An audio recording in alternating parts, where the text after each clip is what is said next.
Assalamualaikum. Ada demo komen nak minta menu, ada satu menu tapi kita dah buat dah video ya tapi yo atas saya tak jumpa. Hari ni kita buat mula dah. Ini menu tu, menu kita buat menu daging merah dah.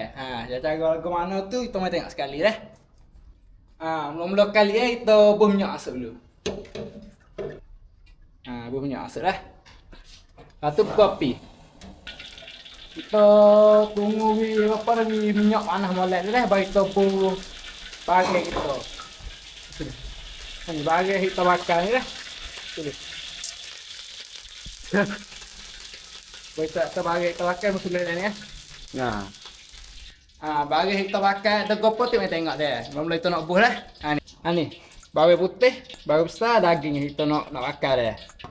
Agak tu minyak panas lagi kita buh masuk.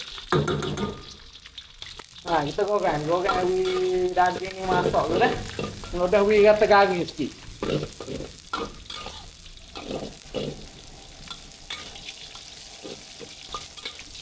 Sekarang ni boleh dah ni.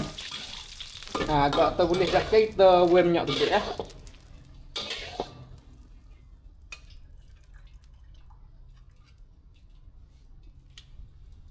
Lepas tu kita buat color merah sikit.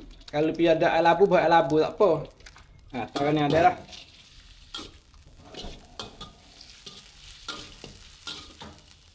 Lepas tu kita buat cili bo. Kita tunggu cili bo masak dulu. Boleh dah ni. Lepas tu kita buat air. Air kita rebus dah. Agak-agak dah, jangan banyak sangat dah. Boleh dah sekarang ni. Lepas tu kita masuk gula ataupun sakar dah. So 2. Baking suka hati baking. Lepas tu sak cili. So lebih dah. Sak cili sikit sak cili. Cicak. So ale setengah lah. Lepas tu cicak potong ataupun gopo, godo motong pun dia panggil tu tak ingat dia. So 2 3. Lepas tu kita goreng. Goreng sampai kakak ni masak molek tu dah.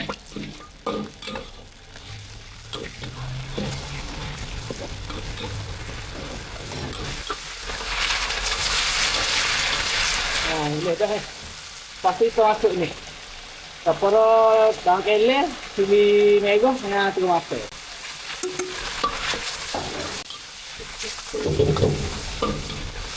Dia agak tu keleng tu masak sikit apa dah. Sekarang ni boleh ni. Sekarang ni. Apa? Lepas tu kita boleh sanggup pun bingit.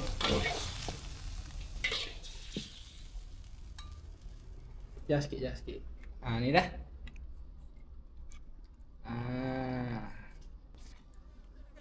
Ni. Daging merah kita dah. Tak payah cara je. Lepas kalau pihak terabat boleh kita dah. Lepas tu jangan lupa dah. Tolong tekan like. Kecek kita tak dah.